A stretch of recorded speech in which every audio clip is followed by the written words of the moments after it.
My daughter-in-law forbade me from speaking to my grandchildren during their vacation. My own family blocked my number as if I were some dangerous stranger. Today, I'm going to tell you something I never thought I'd share. And if you, for just a second, feel like this sounds familiar, I just ask that you leave a like and subscribe. It will help me to keep unburdening myself. It was a rainy Tuesday in Chicago when the phone rang with a chill I knew all too well.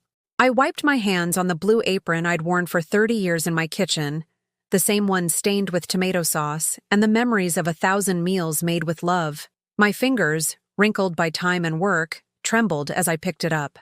"Hello?" I whispered, though I already knew this call wouldn't bring good news. It was Jessica, my son Jason's wife. Her voice was calculated, cold, like the marble of the tombstones in Graceland Cemetery, where my dear Robert lay. "Carol," she said without so much as a hello, "we're taking a vacation to Florida this year, just the four of us." I felt a knife twist in my chest. My legs went weak, and I had to lean against the granite countertop Jason had gifted me back when he still treated me like his mother and not like an inconvenience. "What about the children?" I asked, a lump forming in my throat.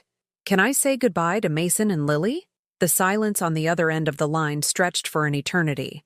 I could hear the background noise of my granddaughter Lily playing with her dolls. That crystal-clear laugh that had been my medicine for the last 8 years. "No, Carol," she finally answered with that iciness that had become her signature. "We don't want to upset them. They're already excited and they don't need complications." Complications. That word hung in the air like toxic smoke. I, who had raised her husband, who had watched her children when she went on trips with her friends, who had spent my savings on gifts and whims for that family, was now a complication. "Jessica, please," I begged, my voice shattering like cheap glass. "Just 5 minutes to tell them I love them to—" "Don't insist, Carol. It's already decided. Have a nice day." And she hung up. I stood there in my kitchen that smelled of cinnamon and memories, holding the phone as if it were the last connection to a world that no longer wanted me. On the oak table, the chocolate cake I had baked the night before sat untouched. I had written in my best script with powdered sugar, "For my little stars, Mason and Lily." The letters were now blurry through my tears. I walked into the living room with hesitant steps, like an old woman lost in her own home. The framed photos watched me from every corner. Lily's first toothless smile, Mason's first steps clutching my hands, birthdays where I was the center of their hugs. In all those pictures, my face radiated happiness. I was a woman with a purpose, who was needed, who was loved. Now, I felt like a ghost in my own life. I sat in my favorite armchair, the green velvet one Robert had bought me for our 20th anniversary, and closed my eyes. I remembered the words Jessica had said last week when I asked if I could take the kids to Lincoln Park. "Carol, you spoil them too much. They need boundaries. Not a grandmother who gives them everything they ask for. But I never gave them everything out of whim. I gave them love. I bought them ice cream because their little faces lit up. I told them stories about when Chicago was different, when the streets smelled of freshly baked bread and families gathered on Sundays. I taught them old folk songs my mother had sung to me.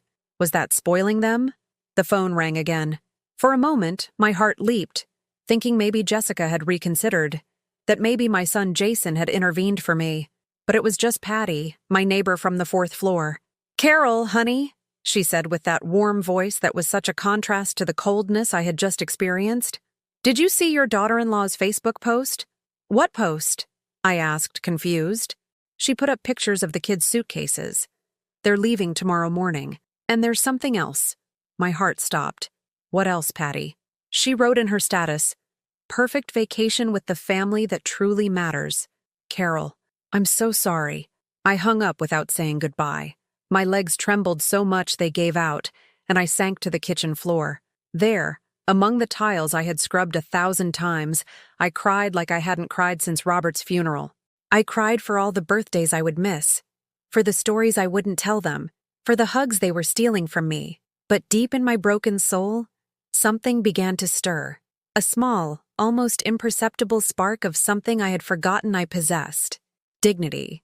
That night, as I ate the chocolate cake my grandchildren would never taste, alone, I made a decision that would change everything forever. The next day, I would go to the bank, not to withdraw the few savings I had left, but to activate something I had been keeping as a last resort. The inheritance from my sister Martha, which had become an investment account, accumulating interest for years without my knowledge. It was time for Carol Anderson to stop being the invisible grandmother. It was time for them to remember who she really was. The next morning arrived with the weight of a tombstone on my chest.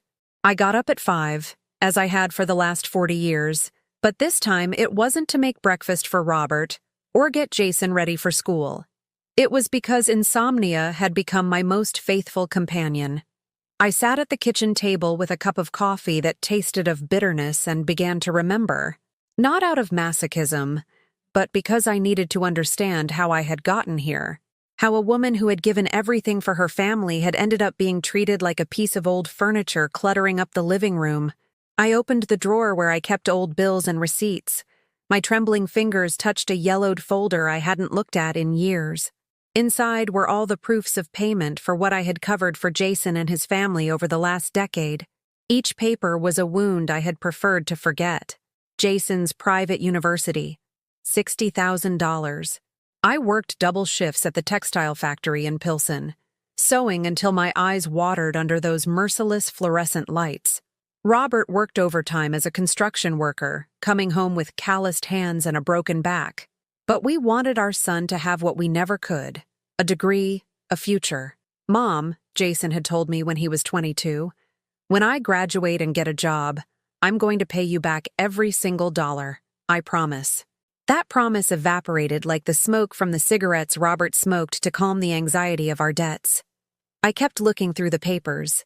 The down payment on the condo where they now lived, $25,000.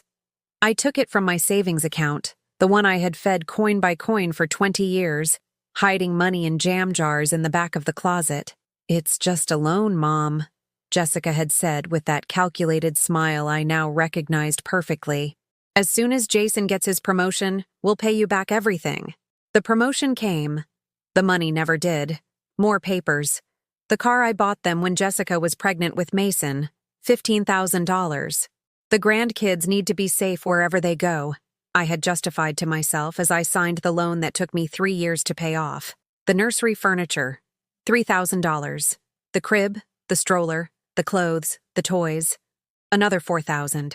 And then Lily came, and the story repeated itself. Another bedroom, more furniture, more expenses I took on with the smile of an adoring grandmother who thought she was investing in love. How many times had I canceled my own plans to watch the kids when they had important commitments? How many dinners had I cooked for 8 people when they came to visit, but arrived empty-handed? How many times had I pretended not to hear when Jessica whispered to Jason, "Your mother always exaggerates. Don't pay attention to her?" I got up and walked to my bedroom. Under the bed, in a shoebox, I kept the letters I had written to my grandchildren but had never given them. Letters telling them stories of when their father was little, recipes from their great-grandmother, old folk songs written out by hand so they wouldn't be lost. I picked one at random. It was dated 6 months ago. My dearest Lily, today you turned 7, and I'm writing this from my kitchen, where we've made cookies together so many times. I want you to know that you are the light of my eyes, that when you smile, all my aches and pains disappear. Your dad was just as mischievous as you are when he was your age. Why had I never given them the letters?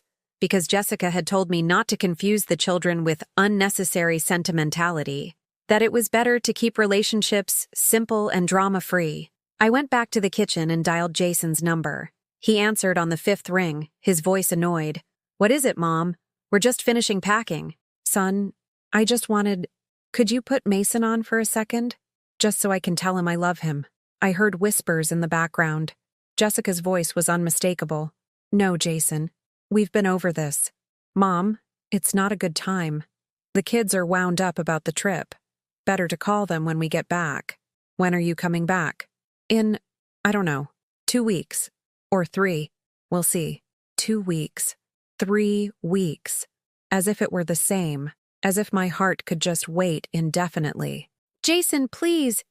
"Mom, don't be so dramatic. It's just a vacation." Dramatic. That word that had always haunted me. The same one my mother-in-law used when I cried because Robert came home drunk. The same one Robert used when I confronted him about the money he spent at the bar. The same one my own son now used to silence my feelings. "All right, son, have a good time." I hung up before I could hear his insincere goodbye. I stayed there, sitting, watching the morning light filter through the lace curtains I had sewn myself 20 years ago. At that table, I had celebrated Jason's first steps, had cleaned his scraped knees, had listened to his first words of love for the woman who was now erasing me from my grandchildren's lives as if I were a typo. The phone rang. It was Patty again. "Carol, sweetie, have you seen Jessica's Facebook?" "I don't have Facebook, Patty. You know that." "Well, she just posted a photo from the airport. The kids are there with their suitcases." And she wrote, "Starting the best vacation of our lives. No toxic people, no drama, just real family." My breath caught in my throat. No toxic people? Drama? "Carol, I'm sorry. I shouldn't have told you." "No, Patty. Thank you for telling me the truth." I hung up and went to the mirror in the entryway. I saw myself, a 72-year-old woman with white hair in a bun, wrinkles that told stories of smiles and tears, hands that had worked tirelessly for decades. Was this what they saw? A toxic woman? A drama queen? I grabbed my keys and went out. I needed air. I needed to walk. I needed to feel that I still existed outside of this house filled with memories that now stung like open wounds. I walked down Michigan Avenue, watching the families stroll together, grandparents holding their grandchildren's hands, buying them balloons, ice cream, smiles. Everything I could no longer do. I sat on a bench facing Millennium Park. The pigeons came closer, expecting crumbs, but I had nothing to give, as always. I had given so much that there was nothing left of me. But then, as I watched the disappointed pigeons fly away, I remembered something, the envelope that had arrived last month from the bank.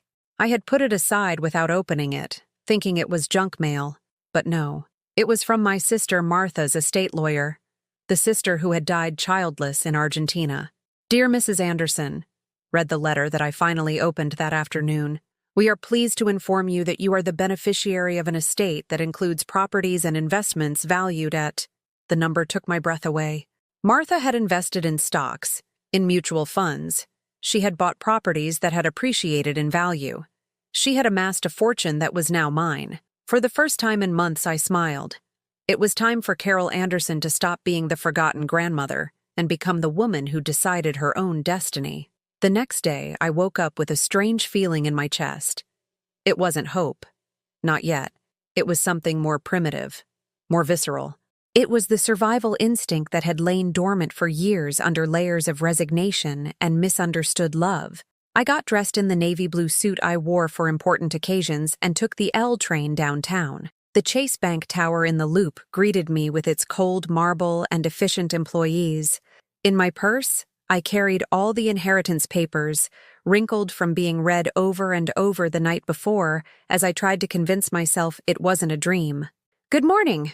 I'm Carol Anderson," I told the receptionist, a young woman with a professional smile. "I have an appointment with Mr. Martinez about some inherited assets." While I waited in a black leather chair, I watched the people coming and going. Men in suits discussing million-dollar investments, elegant women checking their stock portfolios, people who handled money as if it were second nature, as if they were born knowing that wealth was power. And here I was, a woman who had spent her life counting pennies, who had saved coins in jam jars, who had worked until her hands bled to pay for the whims of a family that now discarded me like trash. "Mrs. Anderson, please, come in," a man in his 50s called, with graying hair and kind eyes. "I'm Carlos Martinez, your financial advisor." His office smelled of expensive coffee and new paper. The walls were covered with diplomas and certifications I didn't understand. But they spoke of someone who knew how to move large numbers, very large numbers. "Mrs. Anderson, I've reviewed your file from the estate in Argentina. Your sister Martha was, let's say, a very shrewd woman when it came to finances." He opened a thick folder and began showing me documents that seemed to be written in another language. "She invested in the Argentine stock market in the 90s, then diversified into Europe. She bought properties in Buenos Aires that are now worth a fortune, invested in international mutual funds, and even, he paused and looked at me with curiosity, had some cryptocurrencies, mainly Bitcoin. Bitcoin? I asked, feeling like every word was pulling me further from the world I knew. It's digital money, ma'am. Very volatile, but your sister bought it when it was worth very little. Now those investments have multiplied exponentially. Carlos continued, explaining numbers that made my head spin. Millions. Multiple millions of dollars. Properties in 3 countries. Stocks that generated monthly dividends. Funds that grew on their own, like self-watering plants. The total liquid net worth comes to, he paused dramatically, $5 million. My vision blurred. $5 million. I, who had worked for $1,000 a month my whole life. I, who had saved penny by penny to buy Jason new shoes. And what do I have to do? I whispered. Nothing, Mrs. Anderson. Absolutely nothing. The returns on these investments will generate about $25,000 a month for you without even touching the principal. It's like having a lifelong salary without working. $25,000 a month. More than Jason made with his engineering job. More than Jessica spent on her monthly whims. I'm going to set you up with a premium debit card, Carlos continued, with no monthly spending limit. You can use it anywhere in the world. It will be like having immediate access to your entire fortune. I left the bank as if I were floating. The black card felt heavy in my purse like a powerful secret. I walked the streets of Chicago, seeing everything with new eyes. The expensive restaurants I had never entered, the elegant clothing stores I only looked at from the outside, the trips I only saw in magazines at the doctor's office. But the strangest feeling was something else. Freedom. For the first time in 72 years, I wasn't dependent on anyone. I didn't have to ask for permission. I didn't have to justify my expenses.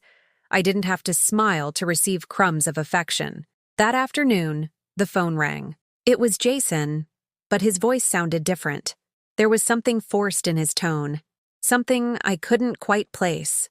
Mom, how are you? I was calling to tell you the kids are doing great. I'm glad, son. Yeah, they're at the hotel pool. It's a really nice place. Really expensive, actually. Silence. I waited. Mom, a cousin who works at the bank told me you were there today. Is everything okay? You're not having money problems, are you? There it was. He wasn't calling because he missed me. He was calling because someone had seen me at the bank and his self-interest radar had gone off. No, son. I don't have any money problems. Oh, that's good. So what were you doing at the bank? My own business, Jason. Oh, right. It's just, well, if you ever need anything, we're always here for you. Liar. Such a blatant liar. 3 days ago, he had hung up on me when I asked to speak to my grandchildren, and now he was always here for me. I'll keep that in mind, son. Mom, is something wrong? You sound different. Nothing's wrong, Jason. Enjoy your vacation. That night, I couldn't sleep. Not from sadness, but from something new growing in my chest. It was as if I had been living in a house without windows for years, and suddenly someone had thrown open all the shutters. I got up and went to the balcony. Chicago stretched out before me with its golden lights, its streets that I had walked 1,000 times as a small, invisible, insignificant woman. But now I had power, real, tangible power, that translated into numbers in a bank account. I remembered Martha's words in the only letter she had written me before she died. Carol, my dear sister, I know you have always given everything for others. I hope one day you learn to give something to yourself. The next day, I decided to run an experiment. I called Jessica. Carol? She answered with that annoyed tone that was now familiar. Jessica, I wanted to ask you, when you get back from your vacation, what would you think about me taking the kids on a trip? Something special, maybe to Europe. Total silence. Then her voice changed completely. A trip to Europe? Can you afford something like that? Maybe. Maybe? Carol, those trips cost thousands of dollars. The hotels, the flights, the food. Don't you worry about the money, Jessica. Another long pause. Well, we could talk about it when we get back. Although, of course, the kids have school and their extracurriculars are expensive. Of course, the extracurriculars. Yes, Lily's ballet is $300 a month, and Mason's robotics class is almost $400. Everything is just so expensive now. There was the bait. Subtle, but it was there. I see. Well, we'll talk when you get back. Yes, we'll talk. Oh, Carol, would you mind if we video called you tonight? The kids, they've been asking about you. A lie. The kids hadn't asked a thing, but now, with the possibility of money in the air, I suddenly existed again. No, Jessica, I can't tonight. You can't? Do you have plans? Yes, I had plans. I had a plan to not be available every time it was convenient for them. I had a plan to be valued for more than just my wallet. Yes, I have plans. Oh, well, another time then. I hung up with a strange smile on my lips. It wasn't happiness yet. It was something more dangerous. It was the taste of power. That night, for the first time in months, I slept soundly. And I dreamed of Martha, smiling at me from somewhere far away, whispering in my ear, "Now, sister, now you can start to live." 3 days later, just as I was getting used to the weight of the black card in my purse, my doorbell rang. It was 10 in the morning, and I was having my coffee on the porch, reading the newspaper for the first time without worrying about the price of gas or the supermarket sales. I opened the door and found Jason, but he wasn't alone. Jessica was there. And behind them, my grandchildren. "Grandma!" Lily yelled, running toward me with her arms wide open. For a moment, all the pain of the last few days vanished.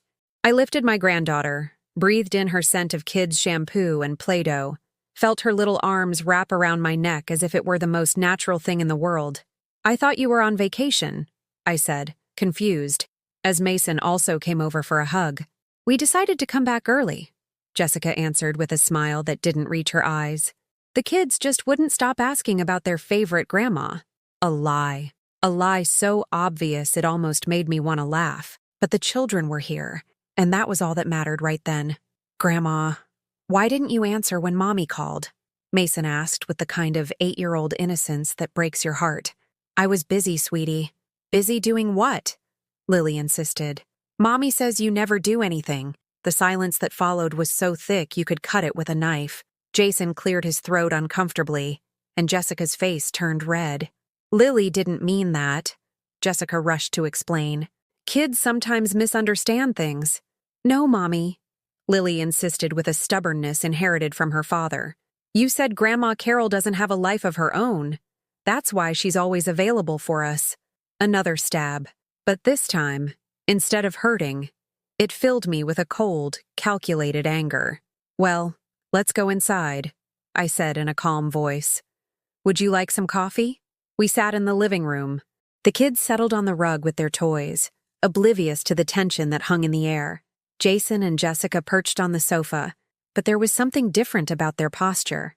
They were attentive, like predators studying their prey. "Mom," Jason began, "we wanted to talk to you about something important." "Oh? Yeah.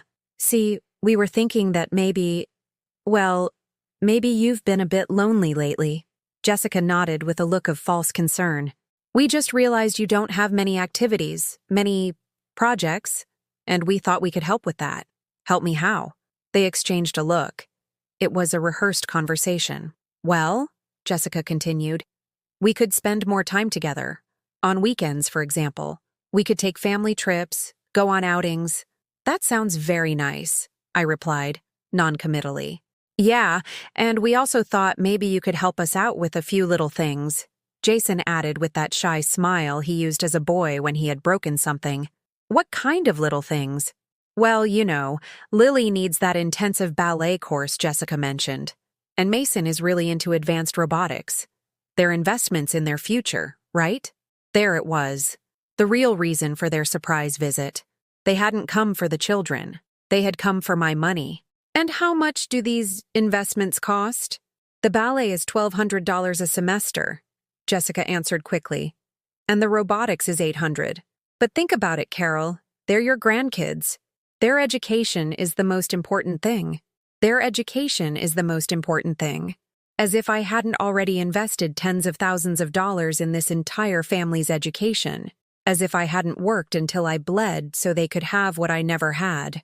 And also, Jason added, we were thinking of getting a new car. The one we have is 5 years old and isn't very safe for the kids anymore. 5 years old. A 5-year-old car was unsafe. I had driven my Ford Focus for 15 years without ever complaining. What kind of car were you thinking of? A BMW X5, Jessica replied without blinking. It's very safe, with all the best protection systems for families. It's about $60,000. But you can't put a price on the children's safety. $60,000. Almost 2 years of my old salary. I see, I said calmly. And you thought that I could. Well, you've always said that the most important thing to you is the kids, Jason said. And now that, well, it seems you have some savings. Some savings? Mom, don't play dumb. Mike from the bank told me you were there the other day, and it wasn't for a loan, apparently. There it was. The naked truth. They had been investigating me. They had used their network of contacts to find out about my financial situation. Besides, Jessica continued, at your age, what are you going to do with all that money? It's better to invest it in family, in the people who really love you. The people who really love you. The same people who had forbidden me from speaking to my grandchildren 3 weeks ago. Lily climbed onto my lap. Grandma, is it true you're rich now? The question came out with that childish innocence that disarms any defense. But it also confirmed that they had been talking about my money in front of the children. Who told you that, sweetie? Mommy and Daddy. They were talking in their room last night, but I heard. Daddy said you could buy me lots of dolls now. Jason turned beet red. Lily, don't. And Mommy said that if you were a good grandma, you'd give us money for the new car. Lily continued, oblivious to the disaster she was causing. Is it true, Grandma? The silence that followed was devastating. I looked at my son, this 35-year-old man I had raised with so much love, whom I had taught to be honest and noble, and I saw a stranger using his own children to manipulate his mother. I think we need to talk, I said in a very low voice. Yeah, of course, Mom. That's why we came. No, Jason. We need to talk alone. Jessica, could you take the children to the park across the street? But Carol, I'm family too. Jessica, the park, now. Something in my tone must have convinced her, because she got up without protest and took the children, promising them ice cream. When the door closed, I was alone with my son, the boy I had carried in my arms, cared for when he had a fever, comforted during his nightmares. Jason, I said, my voice very calm, I want you to look me in the eye and tell me the truth. When did you decide that I was just a walking ATM? Mom, don't say that. When did I stop being your mother and become your retirement plan? It's not like that. Then what is it like, Jason? Because from where I'm standing, it looks exactly like that. I saw him crumble, as if the entire facade he had built had come crashing down. Mom, things are tough. Tough how? You have a good job, a condo I helped you pay for, a car I bought. But expenses have gone up, and Jessica wants the kids to have the best, and you decided I was the solution. That's not it. Then what is it, son? Because it certainly looks that way from here. Jason started to cry. He cried like he did when he was little and had done something wrong. But this time, his tears didn't move me. This time, they only confirmed what I already knew. My son had stopped loving me and had started needing me, and that need had become so toxic that it had poisoned everything that was left of our bond. Go home, Jason, I said, with a calmness that surprised even me. Mom, go. And the next time you come to see me, let it be because you want your mother, not because you need her money. He left without saying goodbye. And for the first time in years, I was glad to see him go. That night, I slept better than I had in years. It wasn't the restless sleep of someone worried about pleasing others, but the deep rest of someone who has finally spoken the truth. I woke with a mental clarity I hadn't felt in decades. It was Friday morning. Normally, Fridays were for preparation, extra cleaning for the weekend in case they visited, buying ingredients for those family meals where I cooked for 8, and they arrived empty-handed.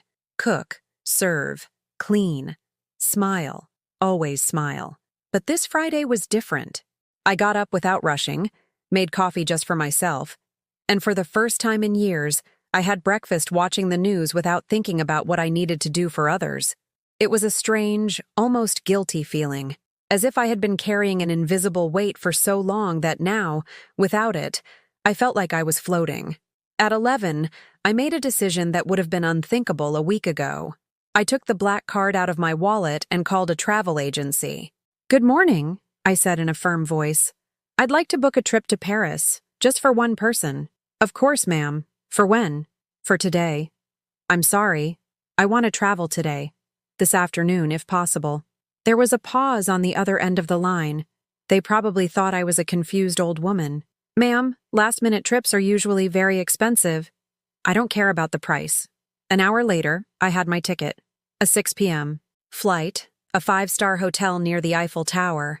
Open-ended booking. $2,300 for 3 days. More than I used to spend in 6 months. As I packed my suitcase, I realized something revealing. I didn't know what clothes to bring because I hadn't traveled for pleasure in years. All my trips had been to care for someone sick, to help Jason move, to be a free babysitter while they went on romantic getaways. I chose my best dresses, the ones I had bought for weddings and then saved for a special occasion. Well, this was my special occasion. My first completely selfish decision in decades. The phone rang as I was closing my suitcase. It was Jessica. "Carol, we need to talk," she said without preamble. "Jason came home very upset yesterday." "Good morning, Jessica." "Yes, good morning. Look, I think there was a misunderstanding. We didn't come for money. We came because the kids missed you." "Of course." "Of course what?" "Of course it's a misunderstanding," I replied with a calm that surprised me. "The misunderstanding is that you think I'm a fool." "Carol, I don't understand why you're being so aggressive." "I'm not being aggressive, Jessica. I'm tired." "Tired of what?" "Of pretending I don't see what I see. Of acting like I don't hear what I hear." There was a long pause. "The kids want to see you this weekend," she said finally. "I won't be available." "What do you mean you won't be available? Where are you going?" "That's none of your business, Jessica." "Of course it's my business. I'm the mother of your grandchildren. And I'm the grandmother you only remember when you need something." "Carol, you're being very unfair." "Unfair? You think it's unfair that after years of giving everything I have, after paying for his education, your home, your car, after watching your children for free whenever it suited you, I now want to take a break?" "But Carol, you never said it bothered you. Because you weren't listening when I talked. You only listen when I say yes." I hung up and turned off my phone. For the first time in years, no one would know where I was. No one could call me to ask for favors, money, or time I didn't want to give. The taxi picked me up at 4. As Chicago receded through the window, I felt something I took a moment to recognize. Freedom. Pure and simple freedom. On the plane, a young flight attendant asked if I was traveling alone. "Yes," I replied. "For the first time in 72 years, I am traveling completely alone." "And you don't feel lonely?" "No," I said with a smile that came from my soul. "I feel free." Paris welcomed me with its golden evening light. The hotel was everything I had seen in movies but never thought I would experience. A marble lobby, attentive staff, a room with a view of the city I had dreamed of visiting since I was a child. That first night, I had dinner alone in the hotel restaurant. I ordered lobster, French wine, dessert. The waiter treated me with respect, not like an invisible grandmother who existed only to serve others. He asked me about my life, my plans, my tastes, as if I were a whole person, not just a family appendage. "Is this your first time in Paris, madame?" "Yes. I always wanted to come, but, well, there were always other priorities." "Ah, family," he said with that French wisdom that understands without judging. Sometimes, one must choose oneself. That night from my room, I watched the lights of Paris and called my neighbor Patty. "Carol, where are you? Jason came looking for you like a madman." "I'm in Paris, Patty." "Paris? France?" "Yes. I decided to take a vacation. But Carol? Alone? Especially alone." I told her everything. The money, the inheritance, the awakening, the decision to no longer be the emotional and financial bank for a family that had forgotten me as a person. "Oh, Carol," Patty sighed. It's about time. It's about time you thought about yourself. The next day, I woke up without an alarm. I had croissants and coffee at a cafe overlooking the Seine. I visited the Louvre, not because I had to drag bored grandchildren along, but because I wanted to see the Mona Lisa. I walked through Montmartre like any other tourist, bought a small painting I liked, without thinking about whether it was an unnecessary expense. In the afternoon, while having tea at a cafe in Saint-Germain, I turned on my phone. I had 17 missed calls from Jason and 5 WhatsApp messages from Jessica. Jessica's messages were revealing. "Carol, the kids are asking about you. Jason is worried. He says you've never left without telling anyone. Are you okay? Do you need anything? Carol, please answer. We're worried. When are you coming back? The kids have ballet class on Monday." The last message made me laugh out loud right there in the Parisian cafe. The kids had ballet class on Monday. In other words, they needed me back to be their free chauffeur. I wrote a single reply. "I'm fine. I'll be back when I want to be back." I didn't say when. I didn't say where I was. I gave no explanations that they hadn't given me when they went on vacation without telling me. That evening, I had dinner at an authentic brasserie. The waiter, an older man with a Marseille accent, sat and talked with me between services. "Do you know what the most beautiful thing about Paris is for a woman like you, madame?" "What?" "That here, nobody knows you. You can be who you really are, not who others expect you to be." He was right.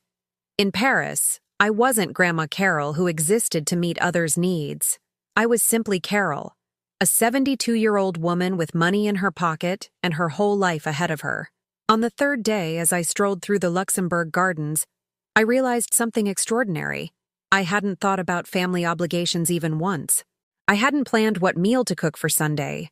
I hadn't schemed about what gift to buy for someone's next birthday. I hadn't felt guilty for spending money on myself. For the first time in decades, I had lived 3 full days thinking only about Carol, and it had been wonderful. That afternoon, I made another decision. From my hotel room, I called a real estate agency in Boston. "I want to buy a condo," I said. "Something small, bright for one person." "In which neighborhood, ma'am?" "In the best one you have to offer." Because I had understood something fundamental. The real wealth wasn't Martha's millions. The real wealth was the freedom to choose my own life, and that freedom was priceless. I returned from Paris on a Tuesday morning, but not directly home. First, I went to the bank to confirm the purchase of the condo in Boston.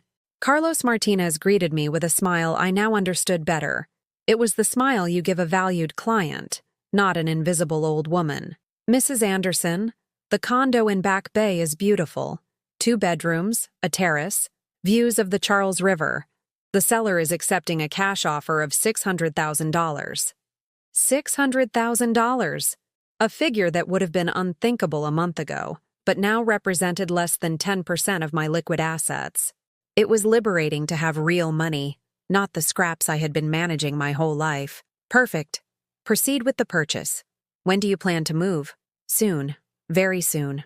When I arrived at my apartment in Chicago, the stairs seemed steeper, the hallway narrower, the walls fuller of memories that no longer comforted me but suffocated me. This house had been my gilded cage for too long. I had barely put my suitcase down when the doorbell rang with aggressive insistence. I knew who it was before I opened it. Jason was there, but his face was different. It wasn't the expression of filial concern, but something cruder. Panic. Economic panic. "Mom, where the hell have you been?" he yelled before I could even invite him in. "Traveling." "Traveling? Without telling anyone? Do you have any idea how worried you made us? The same way you make me worry when you go on vacation without telling me." "That's different." "Why is it different, Jason?" Because we're young. We have responsibilities, jobs. And I'm old and have no life of my own. I get it." He walked in without an invitation, pacing my living room like a caged animal. Behind him was Jessica, with that forced smile she had perfected for difficult situations. "Carol, we were so worried," she said in a syrupy voice. "The kids didn't understand why their grandmother had disappeared." "I didn't disappear. I went on vacation." "Where?" Jason asked, his tone more like a police interrogation than a family conversation. "To Paris." "Paris?" Jessica couldn't hide her surprise. Alone? Especially alone. Mom, where did you get the money to go to Paris? Jason's question landed like a bomb in the room. There it was. The real concern. It wasn't that I had traveled alone or that I hadn't told them. It was that I had spent money without his supervision. From my savings. What savings? Mom, you don't have savings to go to Paris. Last month you asked me to help you with the gas bill. A lie. Another lie. I had never asked him for help with any bill. But he needed to justify his meddling in my finances. Things have changed, Jason. How have they changed?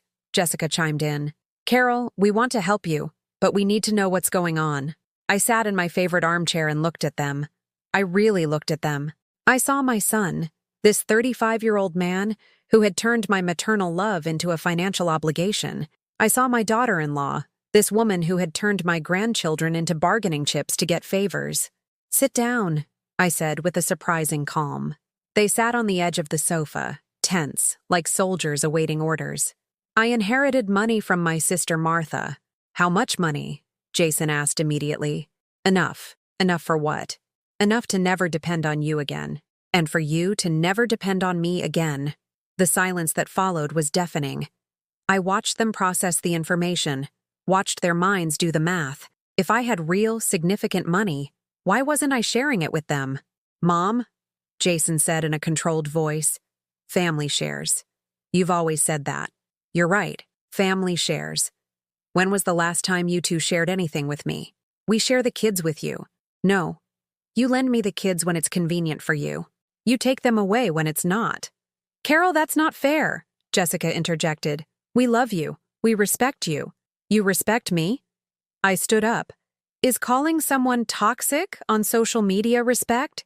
Is forbidding them from speaking to their grandchildren respect? Is using them as a personal bank without ever paying back $1 respect? Mom, you're exaggerating. Exaggerating? I went to my desk and pulled out a folder. I have all the receipts here, Jason.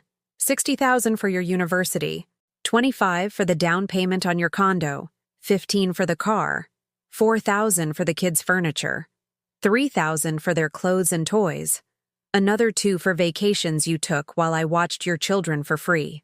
With every figure I mentioned, their faces grew paler. $109,000 in total, not counting the hours of free childcare, the meals I cooked, the laundry I did, the nights I lost sleep taking care of sick grandchildren while you two were out having fun. But Mom, you did that because you wanted to. I did it because I loved you. But you took it because you felt entitled to it. Jessica stood up, furious. Carol, you are being so cruel. We have always treated you like family. Like family? I laughed, but it wasn't a happy sound. Do you know how I found out you were going on vacation? From a Facebook post where you wrote you were going, no toxic people, no drama. Do you know how I found out you were back? Because you showed up here asking for money. That's not true. Jessica, sit down and be quiet. My tone was so firm that she obeyed immediately. I had never spoken to her like that. I had never set a boundary. Here's the truth, I continued. You two have used me as your personal retirement plan. You've used my love as a mother and grandmother to manipulate me financially. And I let you do it because I confused love with tolerance. Mom, no. Jason, let me finish. I've made a decision. I'm moving to Boston. I've bought a condo there. What? Jessica shrieked. You can't do that. What about the children? The children can visit me when you learn to respect me. Not before. But Carol, you can't separate us from the children. I'm not separating you. I'm setting conditions. The same medicine you gave me when you forbade me from speaking to them during your vacation. Jason stood up, trembling. Mom, this is emotional blackmail. No, son. Emotional blackmail is using your children to get money from your mother. What I'm doing is called self-respect. You can't leave, Jessica yelled. What are we going to do without... She stopped herself, but she had already said too much. Without what, Jessica? Without my money? Without my free time? Without your personal maid? Without their grandmother? She finished weakly. Your children can have their grandmother when you two learn to have a mother. Until then, I'm going to learn to have a life of my own. They left that night crying, yelling, threatening. They said I was hurting the children, that I was selfish, that I would regret it. But when I closed the door behind them, for the first time in years, I felt at peace. The next day, I started packing my things. Just the essentials. The rest could stay with the memories that no longer served me. Boston was waiting. And with Boston, a life where Carol Anderson would exist for Carol Anderson. It was time to be truly free. Boston greeted me with a gentle rain that washed the streets as if it were a blessing. It was November, and the trees along the Charles River were dressed in gold as I walked through my new neighborhood with the feeling of starting a new life. The condo in Back Bay was exactly what I needed. Bright, quiet, with a terrace where I could watch sunsets that belonged only to me. 2 bedrooms, one for sleeping, and one I turned into my personal studio. For the first time in my life, I had a space that was entirely my own. I assembled my new furniture with the help of a young man named Hassan, who told me stories about his family in Morocco while he put together my dining table. It was strange to hear someone speak of their loved ones with genuine affection, without hidden calculations or implied financial requests. "Mrs. Anderson," he said as he adjusted the table legs, "you look very happy. Is this the first time you've lived alone?" "Yes. At 72, I'm learning to be independent. My grandmother in Morocco says that life begins when you stop living for others and start living for yourself. But she says it in Arabic. It sounds more beautiful." That night, I had dinner alone on my terrace overlooking the city. It wasn't the sad dinner of an abandoned woman. It was an intimate celebration of freedom. I had bought flowers for my table, a bottle of wine that cost more than I used to spend on food in a week, and I wore my favorite blue dress, the one I had saved for special occasions. The phone rang. It was Patty from Chicago. "Carol, sweetie, how are you? Are you settling in okay?" "Patty, I'm being reborn. There's no other word for it. And how are things with Jason?" "They aren't. And that's okay." I told her about my new routine. Painting classes on Tuesdays in a studio in the South End, where a Chilean teacher named Esperanza taught me that it was never too late to create something beautiful. Yoga on Thursdays at a center where women my age didn't apologize for taking up space. Afternoons reading at the Boston Public Library, where I discovered authors I never had time to read when my time was measured in family obligations. "Carol, you sound different, younger." "I feel different, Patty. I feel like I was dead, and now I'm alive." A month into my life in Boston, I made a decision that would have been unthinkable in my previous life. I signed up for a dating service for seniors, not because I needed a man, but because I wanted to meet people who, like me, were rediscovering life in their later years. The first date was with Edward, a 75-year-old widower who had been a literature professor. We met at a cafe on Newbury Street, and for the first time in decades, I had a conversation where someone asked for my opinions, my tastes, my dreams. "And what brought you to Boston, Carol?" "Freedom," I answered without hesitation. I decided it was time to meet Carol without a last name, without family roles, without inherited obligations. Edward smiled with a depth of understanding that touched my soul. I moved here when my children decided I was too old to live alone. I proved them wrong. There was no romantic chemistry between us, but a beautiful friendship was born. Edward became my museum companion, my literary advisor, my confidant in this process of self-discovery. One day, while we were visiting the Museum of Fine Arts, he told me something that stayed with me. "Carol, do you know the difference between a mother and a martyr?" "No. A martyr believes her suffering makes her worthy. A mother teaches her children that love doesn't have to hurt." His words followed me for days. I had been a martyr for so many years that I had forgotten how to simply be a mother. In December, as Boston filled with holiday lights, I received an unexpected call. It was Lily, my granddaughter. "Grandma?" Her little voice sounded timid, unsure. "Lily, my love, how did you get my number?" "I asked your neighbor Patty for it." "Grandma, is it true you live in Boston now?" "Yes, sweetie, I live in Boston." "And you're never coming back?" The pain in her voice broke my heart, but it didn't break my resolve. "Lily, darling, I will always be your grandmother. But I live here now, in my new home. Can we visit you?" "Of course you can visit me. When your parents learn to ask with respect." "What's respect, Grandma?" Respect is when someone treats you like you're important, not just when they need something from you. That conversation confirmed something fundamental. My grandchildren weren't the problem. The problem was the example they had been given about how to treat the people you love. For Christmas, instead of preparing a dinner for 8 where I cooked and they ate, I organized something revolutionary. A dinner just for me. I bought fresh lobster, made my favorite clam chowder in a small pot, opened a bottle of champagne, and toasted myself. To Carol, I said aloud, raising my glass to the mirror, for learning that self-love isn't selfishness, it's survival. That night, I wrote a letter I never sent, but that I needed to write. Dear Jason, I don't hate you. I love you so much that I've decided to stop letting you hurt me. I've learned there's a difference between giving love and selling love. For years, I sold my love for the price of my dignity, and we both paid too high a price. I hope one day you understand that a mother who respects herself teaches her children to respect others.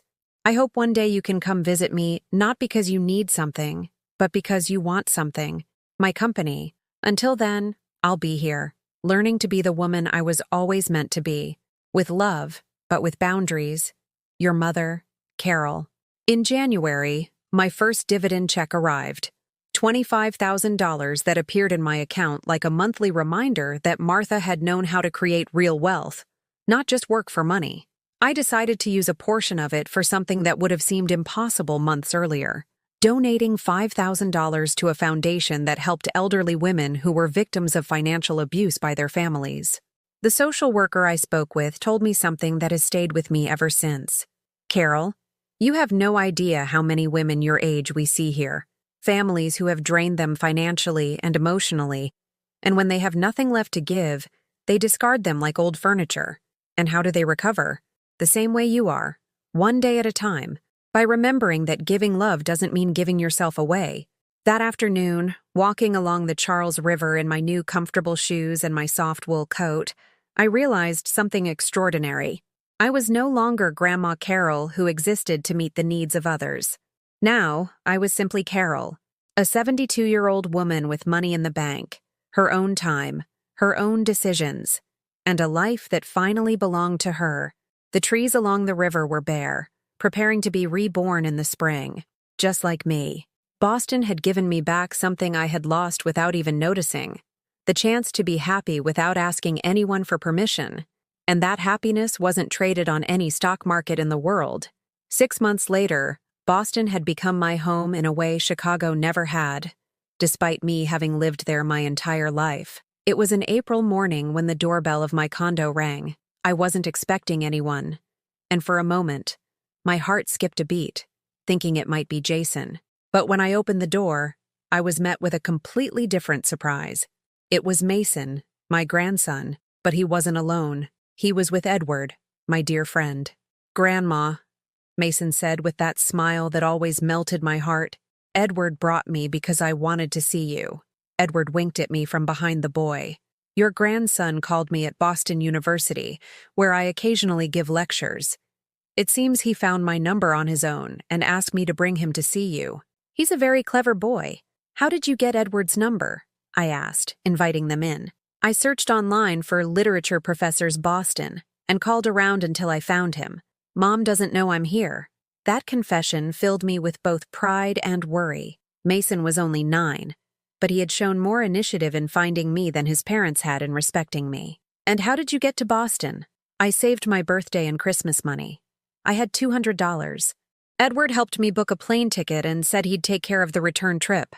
I sat with them in my new living room, where every piece of furniture had been chosen by me, for me. Mason looked around with curious eyes. Grandma, why did you leave without saying goodbye? The question hurt, but it was fair. I knelt down to his level and took his small hands in mine. Mason, do you know what respect is? Yeah, it's treating people nicely. Exactly. And sometimes when people don't treat us nicely, we have to step away to teach them that we deserve respect. Did Daddy and Mommy not treat you nicely? Edward left us alone, discreetly stepping out onto the terrace so we could talk in private. Your dad and Mom love me very much, Mason. But sometimes they confused loving me with needing me. Do you understand the difference? I think so. It's like how I like my friend Paul because he's my friend, not because he lets me copy his homework. His childish wisdom left me speechless. This boy understood concepts that 35-year-old adults fail to grasp. Exactly like that, sweetie. Grandma, can I stay with you this weekend? Edward said he can call Dad to explain. I would love that, my love. But first, we have to talk to your parents. Edward came back from the balcony and offered to make the call. Jason answered on the first ring, his voice sounding agitated even from where I was sitting. Mr. Anderson, this is Edward Collins, a friend of your mother's. Your son is with me in Boston. He is perfectly fine and would like to spend the weekend with his grandmother. The conversation that followed was intense, but civilized. Edward, with his calm professor's voice, explained that Mason had taken the initiative to find him, that the boy had been mature and responsible, and that it would be beneficial for everyone if his parents handled the situation calmly. In the end, Jason agreed to let Mason stay until Sunday, but on the condition that I personally bring him back to Chicago. That weekend with Mason was magical. I showed him Boston with new eyes. We went to the Museum of Fine Arts, where I told him about Copley's famous painting of Paul Revere. We walked through the public garden and fed the ducks. We ate ice cream at Faneuil Hall Marketplace without rushing, without obligations, without anyone telling us what we had to do next. Grandma, you're different here, he told me as we ate lobster rolls on my terrace. Different how? Happier. In Chicago, you always seemed worried, like you had to do things all the time. That's because in Chicago, I did have to do things all the time. Here, I just have to be myself. And who is yourself? The question caught me off guard. Who was Carol Anderson when she wasn't Jason's mother, Jessica's mother-in-law, the grandmother who existed to serve? I'm a woman who paints terrible pictures that make her happy. I'm a woman who reads books late into the night and eats ice cream for breakfast whenever she feels like it. I'm a woman who has friends and donates to important causes and makes her own decisions without asking anyone for permission. I like that, Carol, Mason said with a smile. Can I visit her more often? Whenever your parents agree, and it's done with respect, of course. On Sunday morning, we took the flight back to Chicago. Mason fell asleep on my shoulder during the trip, and I watched the American landscape pass by the window. It was the first time I had returned to Chicago in months, and I was surprised to realize it no longer felt like home. When we arrived at their condo, the reception was strange. Jason hugged me with an intensity I hadn't felt in years, and Jessica greeted me with a forced politeness, but no open hostility. Can we talk? Jason asked me after Mason ran to tell Lily about his Boston adventures.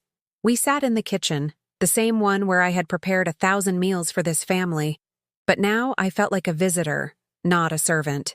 Mom, these last few months have been difficult for everyone, I imagine. No, Mom. They've been difficult because we realized how much we depended on you. Not just financially, but for everything. And I realized I had turned my mother into my employee, and that wasn't right. It was the first time in years Jason had spoken to me like an adult to another adult, without manipulation, without ulterior motives. What changed, son? Everything. Jessica had to learn to cook because you weren't here to make family dinners anymore. I had to learn to be a full-time father because you weren't available to watch the kids whenever it suited us. We had to hire a nanny, and it costs us $600 a week. $600 a week. $2,400 a month. More than my entire old pension. And I had done the same job for free. And we realized, he continued, that we had been abusing your love for years. Did Jessica realize that too? Jessica is learning. It's harder for her than for me to admit we were wrong. But she's changing. As if on cue, Jessica walked into the kitchen. Carol, I wanted to apologize. For everything. It wasn't the eloquent apology I had waited years for, but for the first time, it sounded sincere. And how are the children? They miss you a lot. But they're also understanding that sometimes adults need time to grow up. I spent that afternoon with my grandchildren, but it was different. I wasn't there to serve them, but to enjoy them. I didn't have to cook, clean, or babysit. I was just present as a grandmother, not a housekeeper. When it was time for me to leave, Lily hugged me tight. Grandma, when can we come visit you in Boston? When your parents learn to ask with respect and love, not out of necessity. Jason walked me to the airport security line. Mom, do you think we can ever go back to being a normal family? Jason, we were never a normal family. You were a comfortable family for you and an uncomfortable one for me. If you want to build something new, it has to be fair for everyone. And how do we do that? By starting to understand that love isn't shown through sacrifice, but through respect. And that I am not your retirement plan. I am your mother. The flight back to Boston took me toward my new life, but I was no longer running from pain. I was returning to the joy I had built with my own hands. That night, on my terrace in Back Bay, I toasted with a glass of wine as I watched the city lights. At 73, I had learned the most important lesson of my life, that it's never too late to choose your own happiness over the comfort of others. I had lost my family to find myself, and that trade, though painful, had been the best deal of my life. The phone rang. It was Edward. How was the reunion? Hopeful. For the first time in years, I felt like I was talking to my son, not just someone who was using me. And what are you feeling now? Peace. I feel peace. And it was true. For the first time in decades, Carol Anderson was at peace with herself. Have you ever experienced something similar to Carol's story? Do you know someone who has had to choose between being loved and being respected? Tell me your experience in the comments. If this story touched your heart, leave a like and subscribe to the channel. Your support helps these stories reach those who need to hear them most.